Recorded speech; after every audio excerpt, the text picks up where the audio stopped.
अच्छा, इसमें ambiguity grammar के बारे में कि एम्बिगुअस ग्रामर क्या होती है।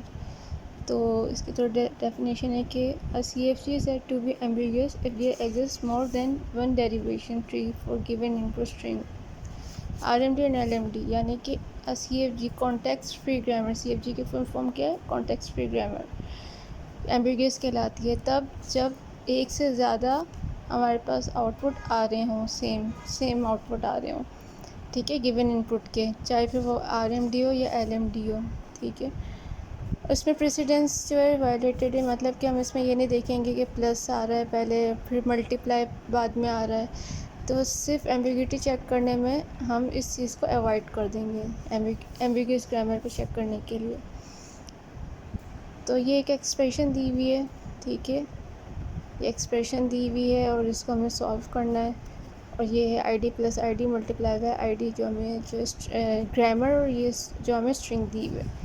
तो LMD को हम देख लेते हैं। अच्छा, हमने 2 दफ़ा LMD क्यों लिखी है, एक दफ़ा क्यों नहीं लिखी? वो इसलिए क्योंकि हमें चेक करना है कि हम दोनों तरीके से, या हो सकता है 2 से ज़्यादा भी तरीके हो सकते हैं, 3 या 4, जितनी पॉसिबिलिटीज़ आपकी बन रही है उस पॉसिबिलिटीज़ को चेक करते हुए ये चेक करना है कि आंसर सेम आ रहा है या नहीं आ रहा। अगर आंसर सेम आ रहा है, दोनों का आउटपुट सेम जनरेट हो रहा है, तो ये समझो कि ग्रामर एम्बिगुअस है, एम्बिग्यूटी है, यानी कि मोर देन वन आपका जो है आउटपुट जनरेट हो रहा है तो वो एम्बिगुअस है। और सेम आउटपुट अगर जनरेट हो रहा है एक से ज़्यादा तो ग्रामर आपकी जो है एम्बिगुअस है।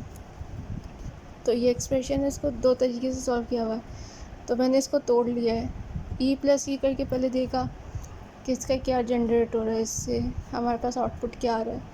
तो ई प्लस ई जो हमारी एक्सप्रेशन थी, तो लेफ़्ट मोस्ट कर रहे हैं तो ई प्लस ई के बाद के जो है इधर हमारे पास ID है, तो ID रिप्लेस हो जाएगी ई से, plus E as it is आ गया।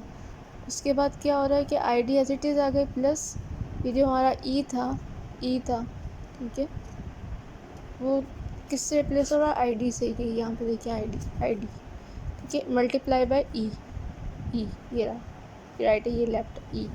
तो यहाँ ये ID प्लस ID जो रिप्लेस हो रही थी ई से, मल्टीप्लाई बाय ई। उसके बाद ये क्या है, ID plus ID multiply by, अब एक ही ई और ID बचा है तो ये ID, तो हमारा आउटपुट क्या जनरेट हो रहा है, ये ID plus ID multiply by ID। अब इसको, इसी एक्सप्रेशन को हम मल्टीप्लिकेशन के थ्रू करेंगे। यहाँ तो हमने प्लस के थ्रू किया था, लेफ़्ट देख रहे थे ID को लेकर, अब यहाँ पे हम मल्टीप्लिकेशन के थ्रू करेंगे, लेफ़्ट देखेंगे तो E मल्टीप्लाई बाय E, ठीक है, एज इट इज़ लिख दिया। तो E मल्टीप्लाई बाय E जो हमने एज इट इज़ लिखा था उसके बाद क्या आ रहा है, लेफ़्ट के बाद E आ रहा है, यानी कि E plus E multiply by E as it is आ गया। सही है। अब ID रिप्लेस होगी इससे, ID क्या रिप्लेस होगी, लेफ़्ट से देख रहे हैं तो ये वाला E ID से रिप्लेस हो जाएगा, plus E multiply by E आ गया। उसके बाद प्लस करके ID दोबारा आ रहा है तो वो E से रिप्लेस हो जाएगा, मल्टीप्लाई बाय E। एंड में वही चीज़ आ गई, लास्ट में भी ID आ रहा है तो लास्ट में E है तो E रिप्लेस हो जाएगा ID से। सेम आंसर आउटपुट आ रहा है यहाँ पर, ID plus ID multiply by ID multiplication के थ्रू भी। और यहाँ पे अगर हम देखें तो LMD में प्लस में भी सेम आउटपुट आ रहा है, ID plus ID multiply by ID। दोनों देख लिए, दोनों पॉसिबिलिटीज़ चेक कर ली LMD की, आउटपुट दोनों का सेम जनरेट हो रहा है। इसका मतलब ये है कि ये एम्बिगुअस ग्रामर है, एक से ज़्यादा हमें आउटपुट सेम जनरेट करके दे रहा है। RMD भी इसी तरह ये कि ये लेफ़्ट मोस्ट था, इसी तरह इसको RMD राइट मोस्ट कर लो कि यहाँ से चेक हो, ये राइट है, ये राइट है। तो अब प्लस का करके देखती हूँ तो E प्लस E लिख दिया मैंने। अब प्लस और यहाँ पे भी प्लस और मल्टीप्लाई मैंने डिवाइड किया हुआ RMD में, तो E plus E as it is आ गया, मल्टीप्लाई बाय राइट में क्या आ रहा है हमारे पास, E आ रहा है तो E लिख दिया, ठीक है। अब ये ID से रिप्लेस होगा। अब देखो, अब ये जो मैंने यहाँ ये वाली जो ID ना, यहाँ पे आ जाएगी ID राइट साइड से, ये राइट साइड चल रही है, ये लेफ़्ट साइड है, ठीक है। ID multiply by E plus E, reverse करके चलो इसको, फिर ID मल्टीप्लाई बाय E किससे हो जाएगा, प्लस ID से, E एज इट इज़ आ गया। वही चीज़ दोबारा रिपीट हो गई, एंड में E था जो कि रिप्लेस हो जाएगा ID से। इसमें भी सेम आउटपुट आ रहा है, ID plus ID multiply by ID। यानी कि हमने LMD करके देखा दोनों तरफ, तो दोनों तरफ इक्विवेलेंट आंसर एक से ज़्यादा आ रहा है, आउटपुट जनरेट हो रहा है और सेम जनरेट हो रहा है, तो ये एम्बिगियस है। RMD के थ्रू किया तो ये एम्बिगियस है। यहाँ पे प्लस क्या था, यहाँ पे मल्टीप्लिकेशन के थ्रू कर लिया तो यहाँ पे भी सेम आउटपुट आ रहा है, तो ये भी क्या है, एम्बिगियस ग्रामर है। ठीक है, अब इसका पार्स ट्री जनरेट करते हैं। पार्स ट्री को लेके चलेंगे तो पार्स ट्री में देखना है कि ऑपरेटर की प्रेसिडेंस इसमें कंसिडर की जाएगी, इसमें कंसिडर नहीं की जा रही जब हम एक्सप्रेशन सॉल्व कर रहे हैं, लेकिन जब हम पार्स ट्री को सॉल्व करेंगे तो हम ऑपरेटर प्रेसिडेंस को माइंड में रखेंगे। ठीक है, कंसिडर करेंगे। तो एक्सप्रेशन वो ये ई प्लस ई, और इसमें भी मैंने इसको डिवाइड कर लिया पार्स ट्री को। अच्छा, इसमें हमें देखना है कि ये वैलिड है या अनवैलिड है, वो कैसे पता चलेगा अभी देखते हैं, क्योंकि आंसर इसमें फ़र्क है। इसमें हमें पता चल जाएगा कि ये एम्बिगियस मतलब ये वैलिड है या अनवैलिड है। तो अगर इनवैलिड है, तो अगर मैं देखूँ इन दोनों को, तो प्लस मैं इसको लेकर चल रही हूँ, तो ई प्लस स्टार्टिंग सिंबल हमारा क्या है, ई है, ई प्लस ई। ठीक है, ई किससे रिप्लेस हो गया, उसके बाद क्या आ रहा है, ई मल्टीप्लाई बाई ई। ठीक है, ई plus E multiply by E plus E multiply by E replace हो गया, ई प्लस ई रिप्लेस हो गया ID से, ई मल्टीप्लाई बाई ई रिप्लेस हो गया ID से, एंड में ई बचा है जो कि ID से रिप्लेस हो रहा है। देखो, ई plus E ID, E multiply by E ID, तो ई बचा है तो ID से होगा।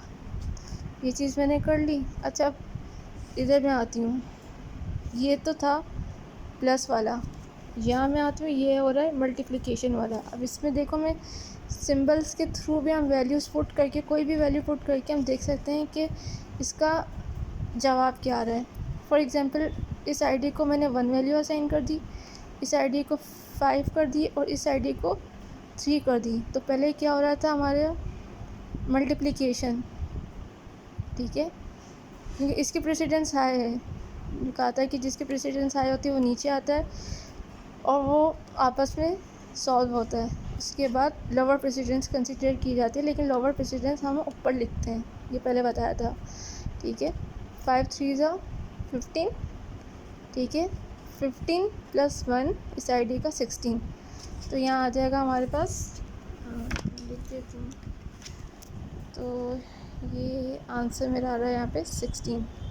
ठीक है, इसको 5 × 3 एंड देन इसको +1 कर दूँगी तो उसका आंसर आ जाएगा मेरे पास 15 आ जाएगा। तो अगर मैं इधर देखूँ तो यहाँ पे तो क्या हो रहा था, प्लस है, यहाँ पे प्रेसिडेंस हाई हो गया, यहाँ पे मल्टीप्लिकेशन आ गई। ठीक है, वही होगा E plus E ID as it is के इसकी जो है ID, E multiply by E की ID, ई प्लस ई की ID और एंड में ID सेम वही चीज़ है, बस प्रेसिडेंस का फ़र्क है। अब वैल्यूज़ में इसमें फ़र्क होगा, यहाँ पे क्या हो रहा था, मल्टीप्लाई हो रहा था, यहाँ पे क्या हो रहा है, पहले प्लस हो रहा है। ये चीज़ हम देखेंगे, ये चीज़ ये नोट देखेंगे, सेकंड नोट, यहाँ पे मल्टीप्लाई हो रहा था, यहाँ प्लस हो रहा है। ठीक है, और ये मल्टीप्लाई, अब वही सेम वैल्यूज़ थी, जैसे 153 था 153, लेकिन यहाँ पे फ़र्क क्या हो रहा है, यहाँ पे प्लस हो रहा है, यहाँ मल्टीप्लाई हो रहा है। तो ये अब आप देखो, 5 + 5 जो इसका है, और ये 1, 5 + 1 6। ठीक है, 6 × ये 3 मल्टीप्लाई होगा, 6 3 ज़ा 18। यहाँ और यहाँ दोनों के आंसर अलग आ रहा है। ठीक है, तो हमें पता है कैसे चलेगा कौन सा सही है, पार्सर को कैसे पता चलेगा कि कौन सा वैलिड है कौन सा इनवैलिड है, प्रेसिडेंस और इसके थ्रू, आपकी सेकंड नोट के थ्रू। यहाँ पे प्लस हो रहा है, यहाँ मल्टीप्लाई हो रहा है, इसकी सीक्वेंस सही आ रही है, प्रेसिडेंस इसकी हायर है और इसकी सीक्वेंस बिल्कुल सही आ रही है, तो हमारा आंसर 16 ये वैलिड हमारा पार्सर कहलाएगा। लेकिन इसकी सीक्वेंस ही सही नहीं है और प्रेसिडेंस हाई है, ऊपर इसकी ही आ रही है, तो इस सेंस में अगर हम देखें ई मल्टीप्लाई बाई ई प्लस ई, तो ये इनवैलिड होगा, हो जाएगा इनवैलिड हो जाएगा। ठीक है, ये इनवैलिड हो जाएगा, ये आपका वैलिड कंसिडर होगा सीक्वेंस वाइज और प्रेसिडेंस को कंसिडर करते हुए। ये वैलिड है, ये इनवैलिड है। अब